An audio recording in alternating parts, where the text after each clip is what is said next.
ہم سیکھیں گے علی رضی اللہ تعالیٰ عنہ نے اپنے غصے کو کس طرح کنٹرول کیا۔ جب علی رضی اللہ تعالیٰ عنہ نے جنگ کے میدان میں کافر کو قتل ہی کرنے والے تھے تو کافر نے جب وہ مرنے والا تھا تو اس نے علی رضی اللہ تعالیٰ عنہ کے منہ پر تھوک دیا۔ جب علی رضی اللہ تعالیٰ عنہ کے منہ پر تھوک دیا تو وہ غصے میں آ گئے اور انہوں نے فوری اس کافر کو وہاں سے چھوڑ دیا اور چلے گئے۔ جب کافر نے ان کا پیچھا کیا اور پوچھا کہ کیوں چھوڑ دیا مجھے، مارنے والے تھے نا، مارا کیوں نہیں؟ تو علی رضی اللہ تعالیٰ عنہ نے فرمایا کہ میں تم سے دشمنی صرف اللہ کے غرض سے کر رہا تھا، لیکن جب تم نے میرے منہ پر تھوک دیا تو یہ پرسنل ہو گیا، مجھے غصہ آ گیا، اس لیے کیونکہ میں اپنے پرسنل ریزنز کی وجہ سے کسی سے دشمنی بھی نہیں کرنا چاہ رہا، نہ ہی محبت کرنا چاہ رہا ہوں، اسی لیے میں نے تمہیں چھوڑ دیا۔ اتنے ہائی ویلیوز اسلام کے دیکھ کر تبھی اس کافر نے اسلام قبول کر لیا۔ ایک اور ایگزامپل دینا چاہوں گی میرج پروپوزل کا۔ ایک صحابہ یہ قصہ کسی حدیث میں موجود نہیں ہے لیکن اسے کتاب و اخلاص سے نقل کیا گیا ہے۔ ایک صحابہ اکرام دوسرے صحابہ اکرام سے اپنا رشتہ بھجاتے ہیں ایک لڑکی کے لیے، لیکن لڑکی کے والد صاحب کو جو صحابہ اکرام رشتہ لے کر آتے ہیں ان کے اخلاق بہت پسند آتے ہیں اور انہوں فوری طور پر ان سے ان کی شادی بھی کروا دیتے ہیں۔ جب وہ اس صحابہ اکرام کے پاس جاتے ہیں جنہوں نے رشتہ بھجایا تھا تو وہ خوشی خوشی اسے قبول کرتے ہیں، کیونکہ ایک صحابہ دوسرے صحابہ کو اللہ کے گھر سے محبت کرتے تھے، وہ حسد نہیں کرتے، وہ حق کے دعوے نہیں کرتے، دوستی ختم نہیں کر لیتے، دشمنی نہیں کر لیتے۔ یہ اتنا پیچیدہ معاملہ ہے کہ آدم علیہ السلام کی اولادوں نے لڑکی کے لیے حسد کی وجہ سے قتل کر دیا تھا، پہلا قتل قابل نے حابل کو مار دیا تھا۔ تو اللہ تعالیٰ کی محبت کی غرض کی وجہ سے یہ صحابہ اکرام ایک دوسرے سے اللہ کے لیے فیصلے کو قبول فرما لیے۔ ایک اور حدیث بتانا چاہوں گی ابو بکر رضی اللہ تعالیٰ عنہ کی، جنہوں نے اپنی ساری دولت اللہ کی راہ میں قربان کر دی۔ محمد صلی اللہ علیہ وسلم کی امت کا فتنہ ہے کہ وہ دولت کے نشے میں ڈوب جاتے ہیں، تو یہاں پر ابو بکر رضی اللہ تعالیٰ عنہ کے قصے سے ہمیں یہ سمجھنے آتا ہے کہ اللہ سے زیادہ ہمیں اپنی دولت مال سے بھی محبت نہیں کرنی چاہیے۔ انہوں نے یہ بالکل بھی نہیں سوچا کہ اگر میں ساری دولت اللہ کی راہ میں لگا دوں گا تو میرا گزارا کیسا ہوگا، میرے بچوں کا گزارا کیسا ہوگا۔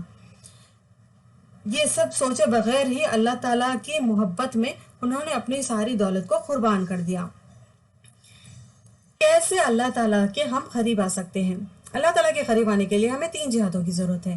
پہلا جہاد نفسی جہاد، دوسرا جہاد شیطانی جہاد اور تیسرا جہاد معاشرے سے جہاد۔ نفسی جہاد وہ ہے جو ہمارا نفس ہمیں گناہوں کی طرف کھینچتا ہے، آلس دلاتا ہے، نماز میں سستی کراتا ہے، غصہ، حسد، تکبر کراتا ہے، اور ہم نفسی جہاد کے ساتھ ساتھ ہم شیطانی جہاد سے بھی سامنا کرتے ہیں۔ ہم یہ 2 جہاد ایک ساتھ کرتے ہیں کیونکہ ہمارے نفس کو یہ وسوسے میں ڈالتا ہے، گناہ کرنے کو بیوٹیفل وے میں پریزنٹ کرتا ہے، ہمیں اکساتا رہتا ہے۔ اور تیسرا جہاد ہے معاشری جہاد۔ معاشرہ بہت پاورفل ہوتا ہے۔ معاشرہ غلط رسومات کو فالو کرنے پر مجبور کرتا ہے، جیسے کہ شادی کے رسومات ہے، ہلدی، مہندی، سانچک، منجا، جمعہ کی، اور مرنے کے بعد بھی کئی رسومات ہیں جیسے کہ دہم، چہلم، برسی وغیرہ۔ گناہوں کو پیچیدگی سے ہمیں اپنانے کے لیے بے حیائی کو فیشن کا نام دے دیا جاتا ہے، غلط رسومات کو کلچر کا نام دے دیا جاتا ہے، غفلت میں ڈال کر رکھتا ہے معاشرہ۔ ابھی اس کی کیا ضرورت ہے، اتنا تو چلتا ہے اسلام میں۔ اللہ بڑا معاف کرنے والا غفور الرحیم ہے۔ اللہ سبحانہ و تعالیٰ نے فرمایا ہے اگر بگڑے ہوئے معاشرے سے آپ کو جنگ کرنی پڑے تو بھی آپ پیچھے مت ہٹیے۔ جو کمزور ہوگا ایمان میں، جو اللہ سے سچی محبت نہیں کرے گا، وہ بھیڑ چال چلے گا۔ بھیڑ چال چلنے کا مطلب ہے کہ معاشرے کے ساتھ ہو جائے گا۔ اللہ تعالیٰ سے سچی محبت کرتے ہیں تو یقیناً ہم اللہ کی راہ پر ثابت قدم رہنے کے لیے معاشرے سے بھی جنگ کرنے سے پیچھے نہیں ہٹیں گے۔ اگلی حدیث ہے حدیث قدسی، تقرب الہی۔ تقرب الہی کا مطلب ہے اللہ کے قریب ہونا۔ اللہ تعالیٰ نے فرمایا ہے اس حدیث میں کہ میرا بندہ مجھ تک جب تک قریب نہیں ہو سکتا جب تک کہ وہ کام کر لے جو میں نے اس پر فرض کیا ہے۔ فرض کیا ہے اللہ تعالیٰ نے؟ نماز فرض کیا ہے، روزہ فرض کیا ہے، حج کیا ہے، زکوٰۃ کیا ہے۔ یہ سارے کام کر کر ہم اللہ سے قریب ہو سکتے ہیں۔ اگر ہم اللہ سے اور قریب ہونا چاہتے ہیں تو ہمیں نوافلوں کا بھی احترام کرنا چاہیے۔ سنت نوافلیں، نماز پڑھنی چاہیے، نوافل روزے رکھنے چاہیے، صدقہ، ذکر، تہجد، یہ سب کو کرنا چاہیے۔ اور اس کے بدلے میں اللہ تعالیٰ ہمیں کیا دے رہے ہیں؟ اللہ تعالیٰ نے فرمایا ہے جو نوافلوں کا احترام کر کے میرے اور قریب آ جائے گا، میں اس کی آنکھ بن جاؤں گا، ہاتھ بن جاؤں گا، پیر بن جاؤں گا، کان بن جاؤں گا۔ یعنی ان اعضاء کو اللہ تعالیٰ کی توفیق مل جائے گی۔ ان اعضاء سے ہم کبھی گناہ میں نہیں پڑیں گے۔ اگر ہم فلم دیکھنا چاہ رہے ہیں تو بھی ہماری نظر پھر جائے گی، ہم میوزک سننا چاہ رہے ہیں تو ہمارے کان اسے چڑھنے لگیں گے، ہمارے ہاتھ اور پیر اگر کوئی گناہ کے راستے پر جا رہے ہیں تو وہ بھی وہاں سے پھر جائیں گے۔ اللہ کی توفیق ان اعضاء کو مل جانا بہت بڑی نعمت ہے۔ سب سے بڑی نعمت صرف توفیق ہے۔ اب ایک امپورٹنٹ حصے پر جاتے ہیں، اللہ تعالیٰ سے محبت اور ان کے دعوے۔ ہم لوگ آج کل اسٹیٹس پہ، ڈی ایمز میں ہر جگہ لگاتے ہیں آئی لو محمد صلی اللہ علیہ وسلم، آئی لو اللہ سبحانہ و تعالیٰ۔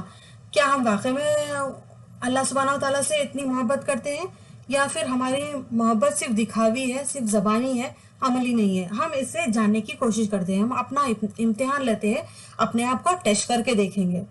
ٹیسٹ کرنے کے لیے بھی ہم کرائیٹیریا اللہ تعالیٰ کا ہی لیں گے۔ سورہ توبہ کی آیت نمبر 24 میں اللہ تعالیٰ نے فرمایا ہے، کہہ دیجئے نبی صلی اللہ علیہ وسلم، اگر تمہارے باپ، تمہارے بیٹے، تمہارے بھائی، تمہاری بیویاں، تمہارے رشتہ دار، وہ جو مال جسے تم نے کمایا ہے، اور جو تجارت جس کے گھاٹے کا تمہیں ڈر ہے، اور وہ گھر جو تمہیں پسند ہے، یہ سب اللہ سے اور اس کے رسول سے اور اللہ کی راہ میں جہاد کرنے سے اگر وہ تمہیں زیادہ عزیز ہے، محبوب ہے، تو اللہ کے فیصلوں کا انتظار کرو، اور اللہ فاسقوں کو ہدایت نہیں دیتا۔ سب سے پہلے ہم اپنے آپ کے اپنے ذاتی کیریکٹر کو ٹیسٹ کرنے کی کوشش کریں گے۔ ہم دیکھیں گے کہ ہم نماز کس طرح ادا کرتے ہیں۔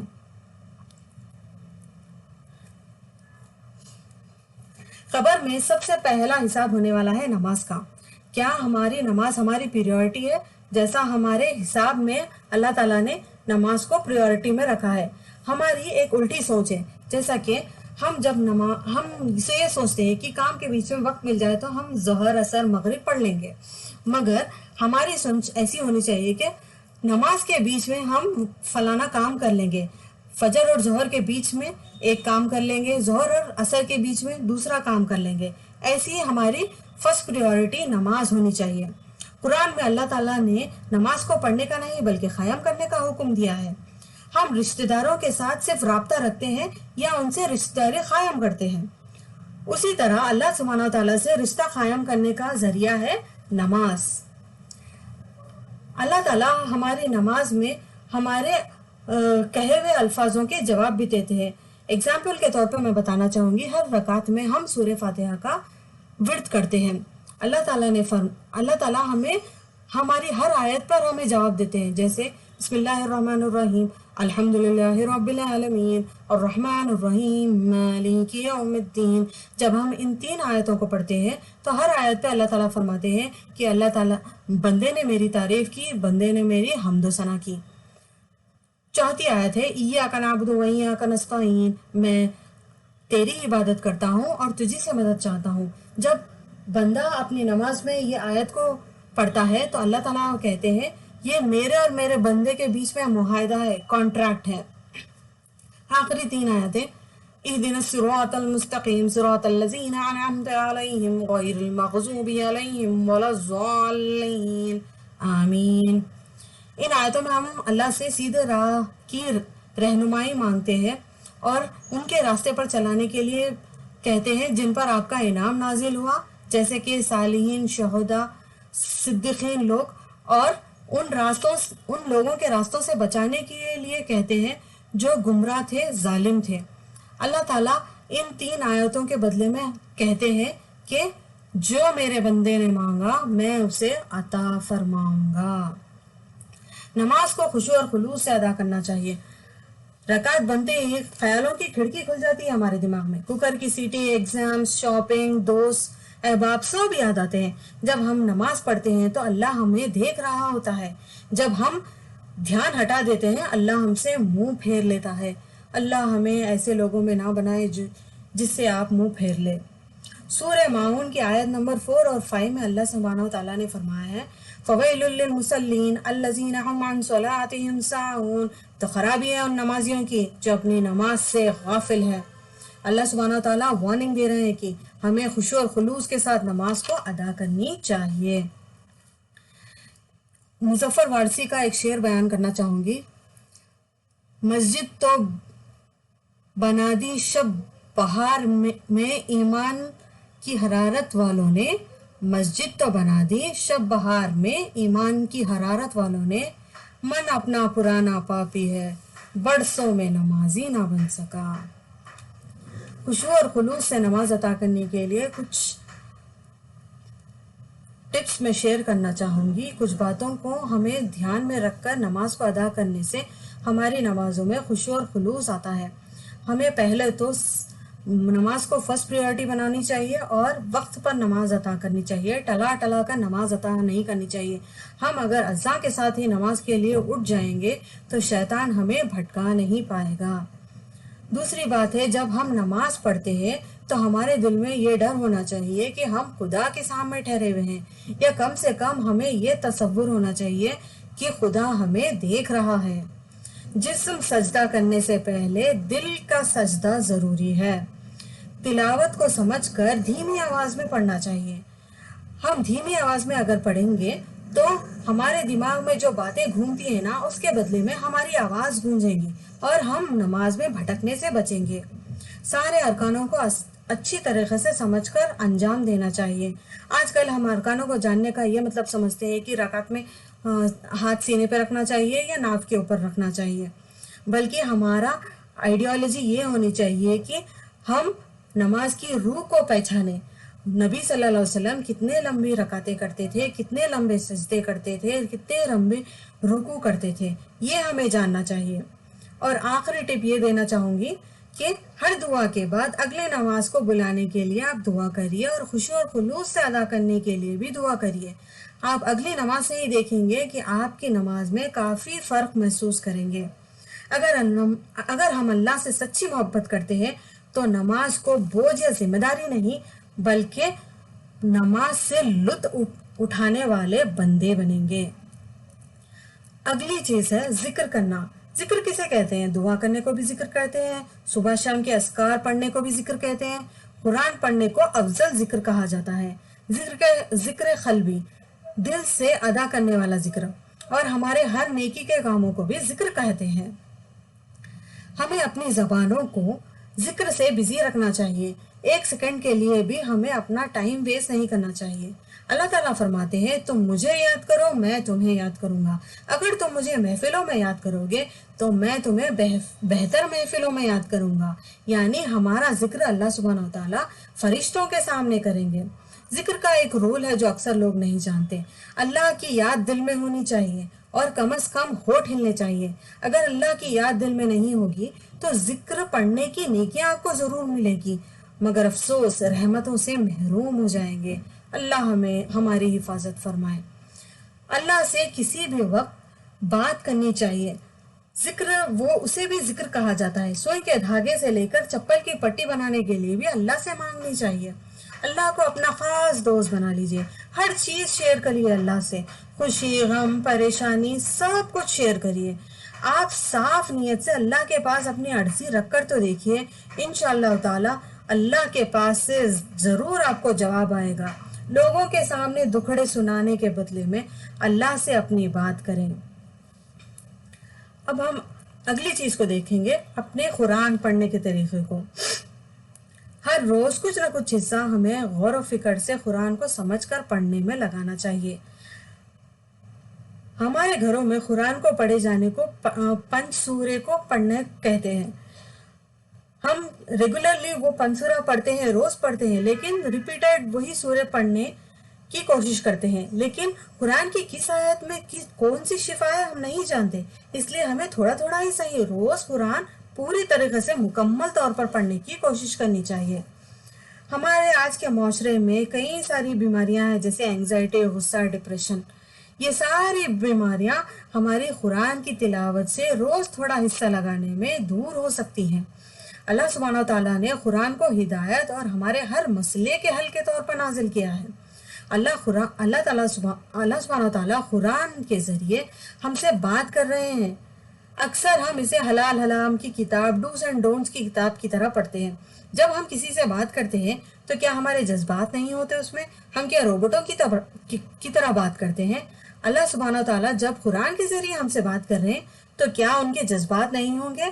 ہم کیا اللہ تعالیٰ کی جذباتوں بھری آیتیں، جیسے کہ اس میں ہماری اصلاح کی آیتیں، گناہوں سے بچنے کی آیتیں، گناہ پر سزا ملنے کی آیتیں، نیکی کی آیتیں، نیکی پر انعام ملنے کی آیتیں، اللہ کی ہم سے محبت والی آیتیں نہیں دیکھتے؟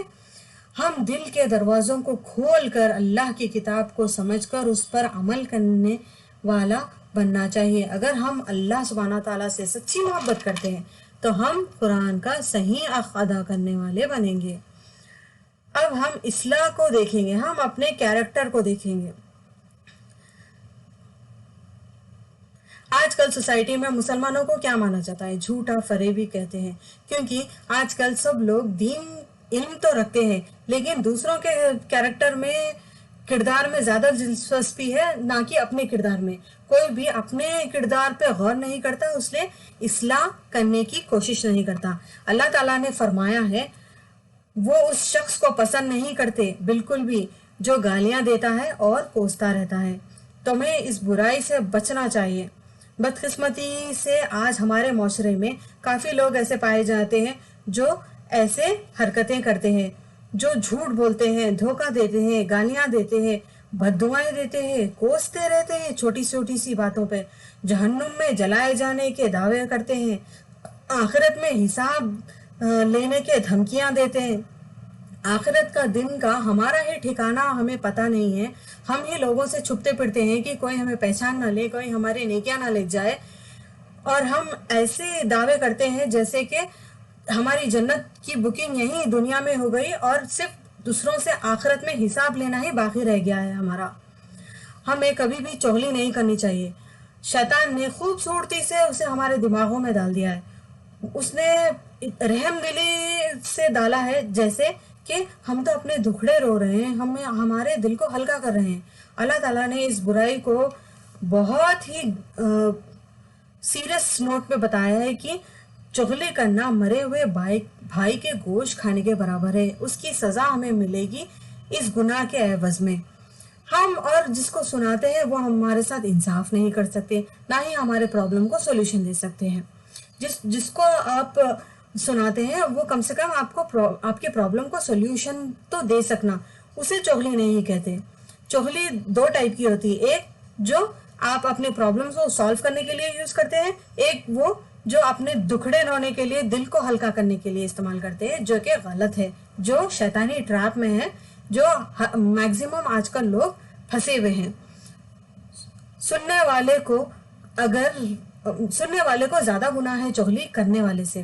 اگر کوئی سننے نہ چاہے چغلی تو اسے پھتڑ دل کہہ کر اس پر الزام لگایا جاتا ہے، اسے لوگوں میں شرمندہ کیا جاتا ہے اور اسے مجبور کر دیتے ہیں کہ گناہ میں وہ بھی شامل ہو جائے. ہمیں کینہ حسد نہیں کرنا چاہیے، وہ نیکیوں کو دیمک کی طرح کھا جاتا ہے. جب بھی ہم کسی چیز کو دیکھیں جو ہمیں پسند ہے اور وہ ہمارے پاس موجود نہیں ہے کسی اور کے پاس، تو ہمیں بارک اللہ کہنے کا حکم دیا ہے اللہ تعالیٰ نے. اور ہم یہ دعا کر سکتے ہیں کہ اللہ تعالیٰ جو آپ نے انہیں عطا فرمایا ہے مجھے بھی عطا فرمائے. اگر وہ آپ کے لیے اچھا ہوگا تو یقیناً آپ کو اللہ تعالیٰ دیں گے، نہیں تو کم سے کم آپ کا دل سکون میں آ جائے گا اور حسد میں آپ جلیں گے نہیں. اور ہمیں جھوٹ نہیں بولنا چاہیے. آج کل بزنس کرنے کے لیے، کسی بھی چیز کے لیے جھوٹ بولا جا رہا ہے. مسلمان یہ سمجھتا ہے آج کا کہ جھوٹ کے بغیر زندگی نہیں چل سکتی.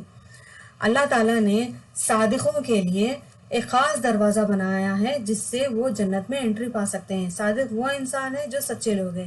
ہم اکثر یہ غلط فہمی میں رہتے ہیں کہ نبیوں کو اور ان کے صحابہ اکرام کو صادق کہا جاتا ہے۔ ہماری امت سے بھی اللہ تعالیٰ صادقوں کو چنیں گے جو ہر حالات میں سچ بولیں گے، اپنا نقصان ہو جائے یا اپنی جان بھی چلی جائے تب بھی سچ کہیں گے۔ تو ہمیں سچ کہنا چاہیے ہمیشہ، تاکہ ہم بھی صادقوں کے دروازے سے جنت میں انٹری پا سکیں۔ اللہ کی محبت کے لیے برائیوں کو چھوڑ دینا چاہیے، اچھے اخلاق بنانے چاہیے، نرم بات کرنی چاہیے، اپنے کردار کو درست کرنا چاہیے۔ غیر مسلمان قرآن نہیں پڑھتا لیکن وہ مسلمان کو پڑھتا ہے۔ اگر ہم ان کے سامنے ایک برا اگزامپل بن کر رہیں گے تو ہم اللہ کو ان سے دور کرنے والوں میں شامل ہو جائیں گے، بلکہ ہمیں یہ کرنا چاہیے کہ ہمیں اپنے اخلاق کو اچھا درست کر کے انہیں اللہ کے قریب لانے والے بندے بننا چاہیے۔ اللہ اولاد سے محبت صرف اللہ کے لیے، اولاد کی اچھی تربیت دینا، ان کے ہر سارے ارکان ادا کرنا، وہ بھی اللہ اور رسول صلی اللہ علیہ وسلم کے بتائے ہوئے راستے پر، یہ ہر ماں باپ کی ذمہ داری ہے۔ علماء اکرام نے اولادوں کی تربیت کے لیے 3 مرحلے بتائے ہیں۔ پہلے مرحلے میں 0 to 7 ایئرز تک محبت اور قربت سے رہیے آپ اپنے بچوں کے ساتھ کھیلیے، محبت کریے، انہیں گلے لگائیے، بات سنیے ان کو سمجھنے کی کوشش کریے۔ دوسرے مرحلے میں انہیں آداب سکھائیے۔ یہ وہ مرحلہ ہے جو چیز آپ یہ عمر میں سکھائیں گے وہ تاعمر ان کے ساتھ رہیں گے۔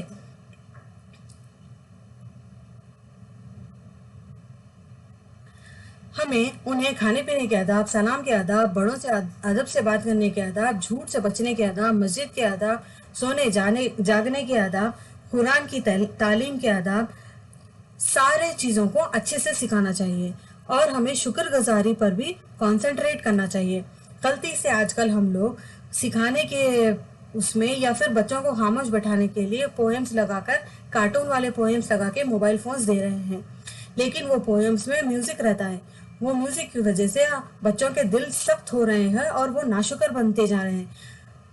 بچپن سے آپ کو شکر گزاری کی عادت ڈالنی چاہیے، مگر انجانے میں ہی صحیح آپ ناشکرے بنا رہے ہیں اپنے بچوں کو۔ اگر آپ سکھانے کی نیت سے انہیں دے رہے ہیں تو نو میوزک والے ویڈیوز یا پوئمز چلائیں جس سے ان کے دل پر کوئی برا اثر نہ پڑے۔ بچپن سے ہی بچوں کو چھوٹی چھوٹی باتوں پہ سکھانا چاہیے کہ ہم دیکھ سک رہے ہیں، ہم بول سک رہے ہیں، ہم سونگ سک رہے ہیں، ہم سانس لے سک رہے ہیں، ہم سن سک رہے ہیں، ہم چل پھر سک رہے ہیں، ہم کام کر سک رہے ہیں، یہ سب اللہ کی وجہ سے ہے۔ اس طرح بچپن سے ہی شکر گزاری کا کانسیپٹ اگر آپ بچوں میں ڈالیں گے تو انشاءاللہ وہ بہت ہی اچھے مسلمان بنیں گے۔ تیسرا اور اہمیت والا مرحلہ جو 14 سے 21 سال کا ہے، یہاں پر آپ کو اپنی اولاد کے ساتھ دوستی اور مشورے کا ماحول بنا کے رکھنا چاہیے۔ یہ بگڑنے والی ایج بھی کہا جاتا ہے۔ اس میں اپنی اولاد کے ساتھ اچھی دوستی کیجیے، فیصلوں میں انہیں شامل کیجیے۔ آپ کو انہیں دکھانا چاہیے کہ آپ کتنی محنت کر کے ان کی تھالی میں دال کھانا ہی صحیح پروس پا رہے ہیں، کپڑے بنا رہے ہیں، ان کی ایجوکیشن کی فیس بن رہے ہیں۔ اگر وہ آپ کی محنت کو دیکھیں گے نہیں تو قدر کیسے کریں گے؟ ہمیشہ ماں باپ کی ایک شکایت رہتی ہے کہ ہمارے بچے ہم سے محبت نہیں کرتے، ہماری قدر نہیں کرتے، لیکن آپ نے انہیں سکھایا ہی نہیں، دکھایا ہی نہیں، تو وہ لوگ کیسے کریں گے؟ آہستہ آہستہ ان پر ذمہ داریاں ڈالیے، آہستہ آہستہ ان پر ہر چیز سکھائیے، گھر کے کام، باہر کے کام، ساری چیزوں کو سکھائیے۔ آج کل ہماری ایسی سوچ ہے کہ ہم بچیوں کو کم پڑھاتے ہیں، بچیوں کو نہیں وہ کرتے، اور ہم جب تک اپنے بچوں کو کام نہیں دیں گے تو وہ مینجمنٹ سکلز کیسے سیکھیں گے؟ اور ہمیں مشورے بھی لینے چاہیے۔ آج کل ایجوکیشن لے رہے ہیں بچے، ان لوگوں کے دماغ بھی اچھے طریقے سے چل سکتے ہیں، الگ ڈائریکشن میں چل سکتے ہیں، پرابلمس کو اچھی طریقے سے وہ سولوشن دے سکتے ہیں۔ لیکن ہم کیا کرتے ہیں ہمارے بچوں کے ساتھ؟ تم بچے ہو، تمہیں بڑوں کے معاملے میں بولنا نہیں چاہیے، اپنی جگہ پہ رہو، بس پڑھائی کرو، اس سے زیادہ اور تمہارا کوئی کام نہیں ہے، ایسا کر کے ان کو ڈسکارڈ کر دیتے ہیں۔ اگر بچہ غلطی کر رہا ہے، غلط مشورے دے رہا ہے، تو آپ کو سکھانے کا بھی تو آپ ہی کا فرض ہے۔ ہم ان سے مشورے لے کے ان کے مشورے کا ان کو